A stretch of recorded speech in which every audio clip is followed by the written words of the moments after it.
Hey everyone, Colleen Patrick-Goudreau here. I am here just doing a quick fire vegan Q&A. I've been cheating on you. I've been doing some Q&As over Instagram. So I feel like I've been on here, but I haven't because I've been over at Instagram. So I'm here now. Make sure my volume is up.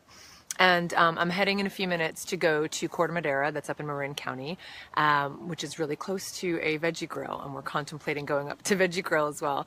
But I'm going to be doing a book talk and a book signing at Book Passage in Corte Madera, and it's just such an honor to go back there. I spoke there 5 years ago when the original 30-day vegan challenge came out, and it's really like a prestigious place to do a book talk. They have authors, just really, really well-known authors, and they just respect authors so much, and they do such a beautiful job with events. And it's going to be simple. I'm just going to be talking about, some myths and misconceptions about veganism, and of course, selling books. So if you're in the San Francisco Bay Area, Marin County, you can come join me. It's at 1 o'clock this afternoon if you have nothing else to do. Hey Orion, good to see you too. It has been a long time.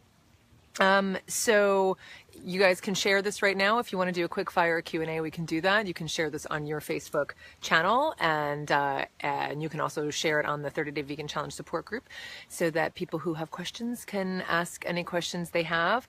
I did a talk up in Marin just a few days ago, so this will be my second time in Marin this week, which is funny. And this time my husband's going to come with me, which is super sweet. He's the most supportive husband, and I had an interesting time last year, or 5 years ago, when I spoke at Book Passage. I had some pretty interesting people in the audience, and I'm hoping it was really the most uncomfortable talk I'd ever given. Like, I don't usually have uncomfortable moments with people in the audience, and of course this is a non-vegan audience typically who come to book events, and of course there's some of my own followers and fans, but in this case there was a gentleman who was clearly very angry and very sick. He was going in for like quadruple bypass surgery or something like that, and he just really wanted me to guarantee him that if he became vegan, he would be able to fix the physical ailments he had. And of course I can't guarantee that, but I can guarantee that the risk factors that are associated with heart disease and cardiovascular disease and strokes,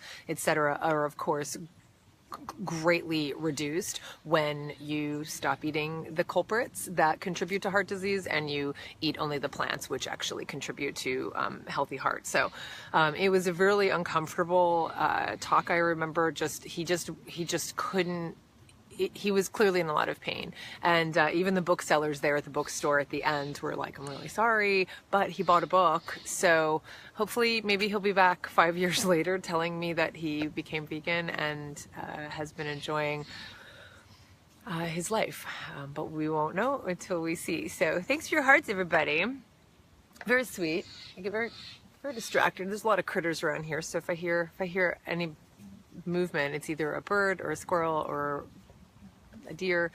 So if you have any questions about being vegan, staying vegan, anything related to eating, cooking, nutrition, animals, whatever, let me know. We have a few minutes, and then I'm going to just get ready for my talk. I have to do my hair because I haven't done my hair yet, and then I'm going to head out to Corte Madera with my husband, which is about a half-hour drive. Stacy, good to see you as well. I miss you guys too. It's been a long time. Dave said sad people wait until they're about to die before they do something about it. I know, it does seem to be human nature, doesn't it, Dave? We do seem to wait until there's a real life-threatening emergency before we make changes. It really is one of those things. I think we have this notion that we're invincible and that we're going to live forever and that we don't have to do anything. And it's really sad too, because when we hear about people who like quote unquote drop dead of a heart attack, what a lot of people say is something like he was perfectly healthy and then he just dropped dead, like out of the blue. And it's like, no, he wasn't perfectly healthy. You just couldn't see that he wasn't perfectly healthy. His arteries were clogged and he was clearly not healthy.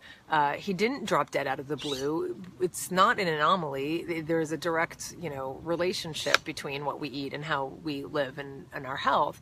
But it really is a shame, and I hope he's okay. I mean, I really hope. He was clearly in a lot of pain, emotional pain. He was clearly very anxious, and I did the best I could to help.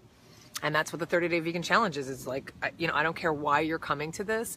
I just know if you want to stop eating animals and live joyfully and sustainably in a world that celebrates eating animals, then the 30-day vegan challenge, here you go, in terms of creating a strong foundation for you so that you feel confident doing it, so that you can actually make the changes and reflect the values that you have. Stacy's asking if I have ideas on things to order or ask for in non-vegan restaurants besides salad. I'd like to help servers see vegans as easygoing and not difficult to work with. Well, first of all, Stacy, I'm going to say this. If we have a notion that we are difficult and that we're being a pain and that we're putting them out, if we go to a restaurant, non-vegan restaurant, I want to say that will influence how people respond to us. Now, I'm not saying at all that you're saying that, but if we do have this notion that we don't want to be a pain, then we're going to be perceived that way because we're going to give that off. So when I go into non-vegan restaurants, I'm very just proud and joyful about being vegan, and I have no apologies because I happen to be in this restaurant where I'm about to give them money to service me, to serve me. Maybe not service me because that'd be weird. I'm not a car. So to serve me, but to provide service to me. So I go in very much like, what are you going to do for me? Because I'm paying you. And I don't mean that in an arrogant way. I mean that in I'm your patron. And so that's kind of where I start from. And I always have a positive experience. What I will recommend in terms of not just ordering a salad, of course, it depends on the kind of restaurant you're eating at. My husband and I just dropped by a Greek restaurant yesterday, and there were plenty of things on this menu that were obviously vegan. And when we were ordering, I just said, we'd like the chickpea salad. There's no cheese on that, right? And she says, nope. I said, great. And I said, we want to have the zucchini strips, and there's no cheese on that, right? And she said, nope. And I said, great. And so, we just kind of ask the questions that you would ask. And so it depends on the kind of restaurant you're at. So it's going to be obvious that there are either vegan or veganizable things on every menu, but then you could also say, like, I'm here with some friends and I'm really excited to enjoy this. I noticed that you have a chicken primavera. Can you just tell me if you can make that without the chicken and just make me a really awesome vegetable primavera? You can really be creative and order off the menu. I think a lot of people don't know that you can order off the menu. So just look and be creative. And you can also say to them, I'm vegan. I really am excited to eat here, and I noticed that you have vegetables on the menu, or beans, or whatever it is, your grains. Can you tell me what the chef could make me? Let them be accountable to you, because again, you're there paying them. And that doesn't mean that you're going to be looked at as a pain because you're vegan. You're a patron who's looking to get what you came for. Does that make sense? Felicia says, hello from Woodstock. Thanks for all you do. You're welcome, Felicia. Thank you. That's so sweet. Christine, you're so awesome. Thanks, Christine. I hope your talk goes great today. Me too. You never know. You never know.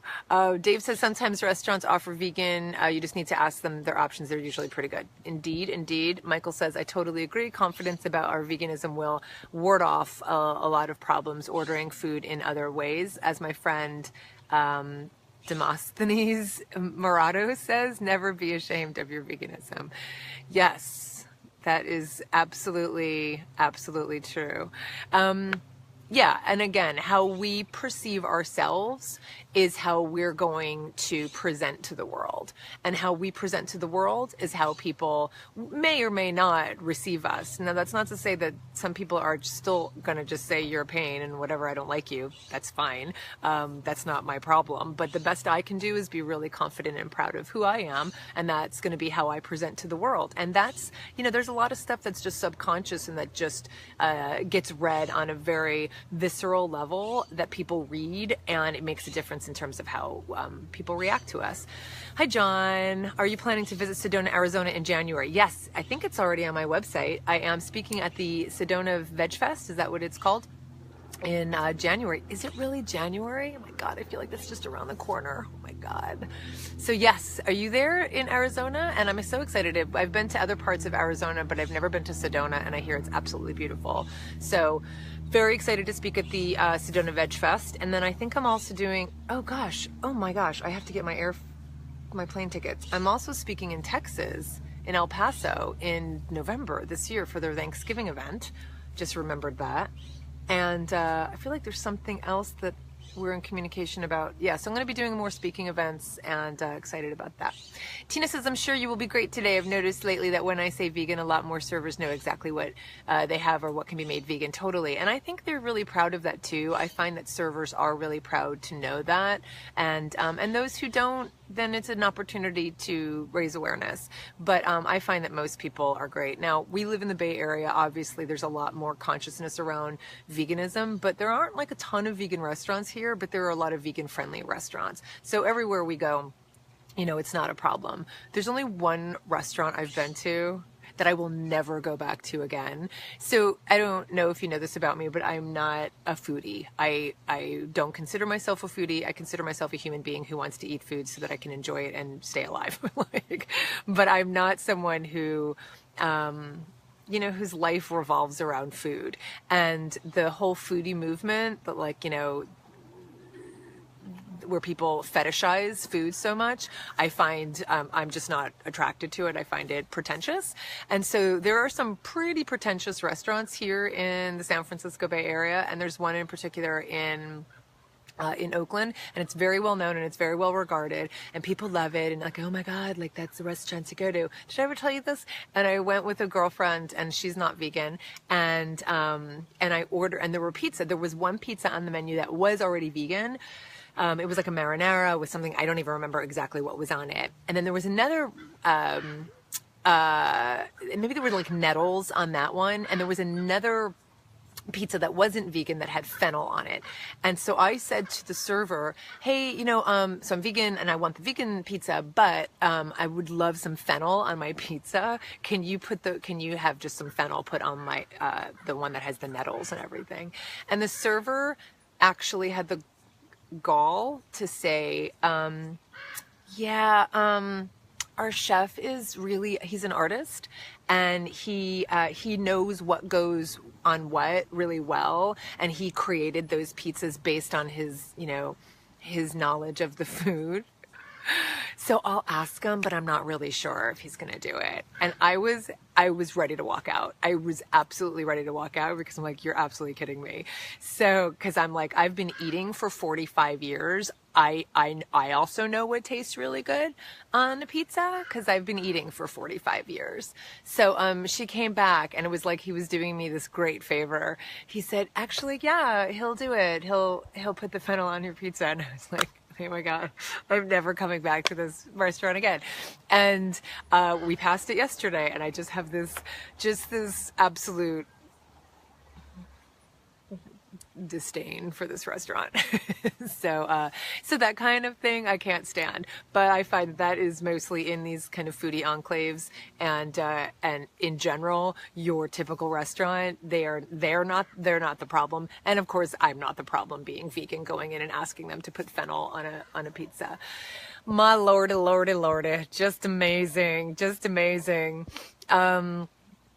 Marie Eve says, hi Colleen, hi Marie Eve, good to see you. One of the best vegan meals I've ever had was at a French style bistro that I called in advance to ask if they had something for me. I had the Thai squash coconut soup, beet tartare, vegetable risotto without the Parmesan and raspberry. Looks like you're saying sherbet, and it cuts off there just in terms of the phone. I can't see more than that, but yeah, exactly. Ask for what you want and you will receive it, and it's a beautiful thing. And if they don't want to give it to you, that's not because you're vegan. It's because they're snobs, or because they're limited, or because they don't know how to do it, or because they're not trained. It's not because you're vegan. Like, that's not the problem. The problem is restaurants that don't know how to make vegetables. Like, that's the problem. And so, yeah, so if there's a restaurant and they don't actually want to cater to you, it's not because you're vegan and we should stop being vegan and stop inconveniencing people and be ashamed of it and bring our own food. That's ridiculous. Restaurants are supposed to cater to people who eat. And that's what we are. We're people who eat. Carol says, hi Colleen, saying hello from Barbados. Hello from Barbados. You have been my mentor on my vegan journey for nearly 7 years now. Stay awesome. I've had great experiences at non-vegan restaurants in the Caribbean. That's awesome, Carol. Thank you so much. That means so much to me. I'm gonna cry. That means so much to me. Julie says, my vegan baby and I are watching from Colorado. Thank you for your candor and inspiration. You're amazing. Well, if I'm nothing if I'm not candid. And thank you, Julie. And hello, baby. Hello, Julie, baby. So yeah, so that's what I have to say about that. And what else? That's probably a good note to end on, unless you guys have any more questions, because I am going to go and kind of get into my pre-speaking space and get ready to just go give us, it'll be a short talk, but we'll also do a book signing and a Q&A, obviously. And I love it. I love the Q&A, but again, fingers crossed that there's no angry people in the audience. So yeah, I'm sure it'll be great.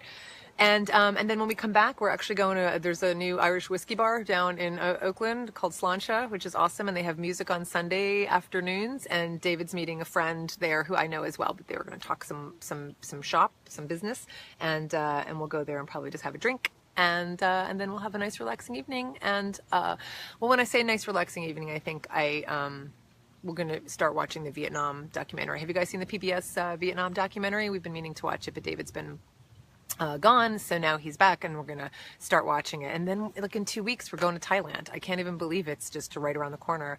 And if you want to join us for Vietnam, there are spaces opening. There are spaces open now, and you can get your shot at coming with us to Vietnam for a trip of a lifetime. So go to cpgtrips.com for that, and you can of course always go to my website ColleenPatrick-Goudreau.com.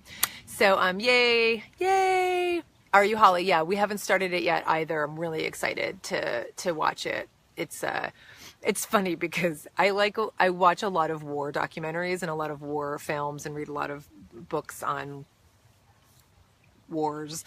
And my girlfriend and I, we just finished watching Game of Thrones, obviously, because it's over. And then we've been talking about watching a new series. I feel like I mentioned this yesterday. I mentioned this already. And so she mentioned possibly wanting to watch The Handmaid's Tale. And I said, I'll watch the trailer to see if I can do it. But I'm not sure I can, because I just read the book not that long ago and it's just too depressing. So she goes, yeah, because like Vietnam War, like that's not depressing. And I thought about it and I thought, I can actually handle things that have already happened that are horrific, that we're still certainly dealing the effects from.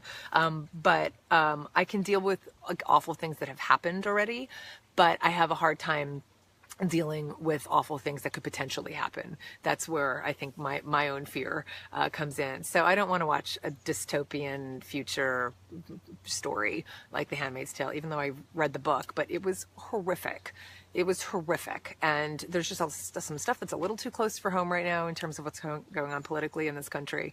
And so, yeah, I said, we'll just watch something else, and David and I will watch the Vietnam War. So yeah, I can handle that. That's about it, right? You know what I mean, Holly? I just do not need like more dystopia than we have in this world right now. But contemplating the, past dystopia, yeah, I can do that pretty well, because then there's a lot to learn, a lot to glean, and a lot to know from it. Cool, Michael. That's great to know. Good. I'm looking forward to it. So that's probably one of the things we're going to do tonight when we get home. So thanks everybody. I'm going to go get ready for my talk. If you're in Marin County or San Francisco Bay Area, come join me in Corte Madera Book Passage at 1 p.m. Thanks everybody for the animals. This is Colleen Patrick-Goudreau. Thanks for watching.